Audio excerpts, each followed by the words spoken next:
What's going on, everybody? It is now 2021, and here we are still quarantined. I've come on here in the past and talked about, how we're trying to deal with this situation and try to carry on a life and trying to maintain through this whole quarantine and COVID situation. It's 2021 and we're still here. I mean, the light's kind of at the end of the tunnel a little bit. The vaccine's out now. There's hope, and it's the first thing we've had in a while, and I'm excited about that, and I'm sure everyone else is excited about that as well. And the big things that I've had to adjust to, trying to still do what I love during COVID, but in a responsible way that I don't get infected or I don't spread the disease onto somebody else. The biggest things that I've had to do is, number one, I've had to all my side projects, I've had to pretty much exclusively shoot them outdoors.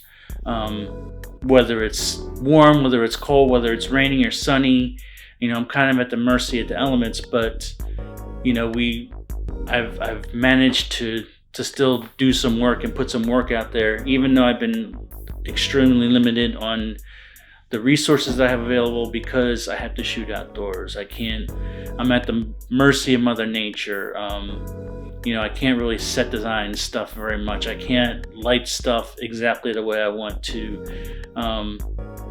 You just can't get the look, and that's just the fact of the matter. And while I'm not complaining that because I'm in a pretty good situation considering a lot of other people lost their jobs or their businesses are hurting really bad right now. I think it's safe to say that everybody's in the creative community has been taking a hit from this. And I'm no exception to that rule. Having to be responsible is the number one goal at the end of the day, and doing everything that we can to make people around us, the people that we care about the most, safe, and hopefully nobody gets sick. Going into 2020, I had this plan set in place a little bit. I wanted to focus more on documentary work and tell stories and things like that. And with all of us being isolated, that's obviously has not happened very much. So that's still something that I've really been wanting to do, and I'm hoping, by the time COVID's done and we kind of get a resemblance of normal life again, that there'll be some good stories to tell, and I'll get the pleasure of taking part in that.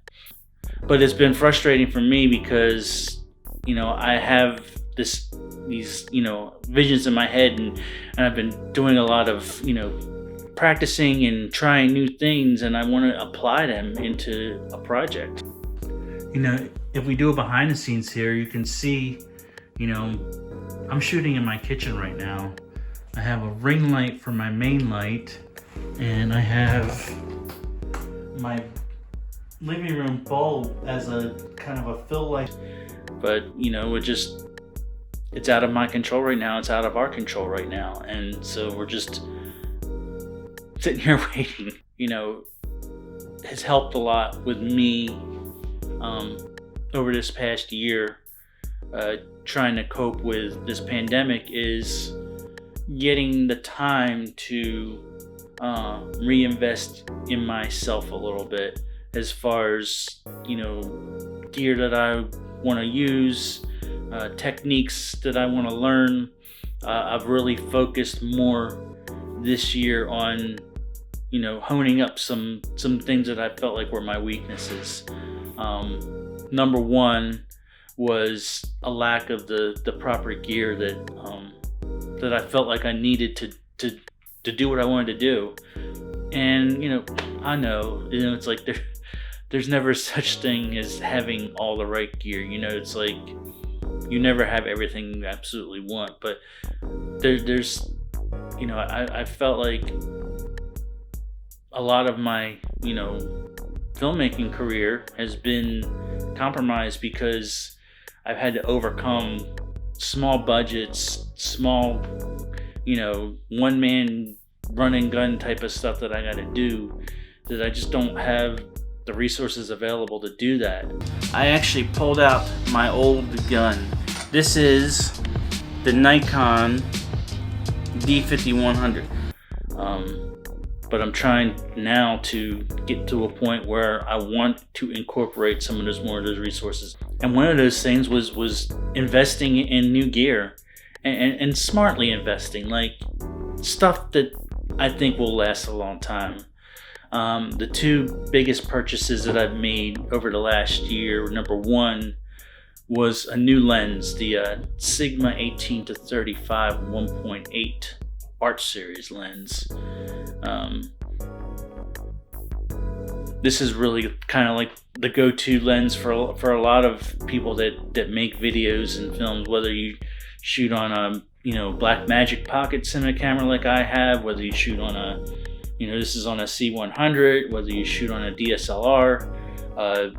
Universally, this lens has garnered a lot of praise. I've noticed right away that was like a big part of what I was missing.